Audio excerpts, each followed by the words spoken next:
Nasaan daw ang kaligtasan, katanungan ng ilan? Pagmasdan ang mundo, makinig sa aking kaibigan. Dumami at nagkat mga bula ang propeta na nilan ng mga tao, at sila'y nangongolekta, inaasam sa simbahan. Biblia ang hawak-hawak pag uwi sa kanyang bahay, tutungan na naman ng alak, wasak umiiyak ang kanilang kaluluwa. Saan ba matatagpuan ang dakilang pagpapala? Ang tunay na pag-asa ay nasa iyong kamay, dahil sa'yo kasalanan si Jesus ay namatay. Sundin ang kanyang utos at ito ay ipa mo sa kadiliman, nilalakaran siya ang ilaw mo, gabay ang kaligtasan. Iyo bang hinahagilap, manalay na ng tapos upang ito'y iyong mahanap? Si Jesus ang daan, ang buhay at kaligtasan. Si Jesus ang daan, ang ilaw at katotohanan. Sundan mo ang liwanag, liwanag na magbibigay ng kulay sa iyong buhay.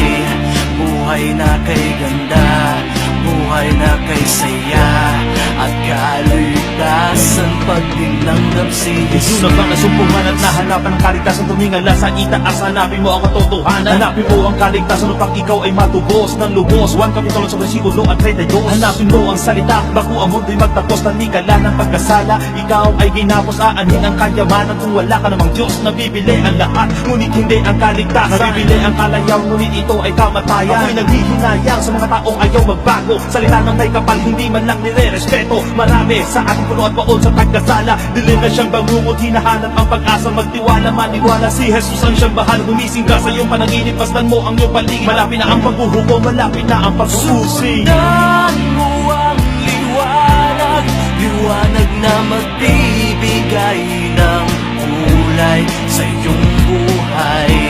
Buhay na kay ganda, buhay na kay saya.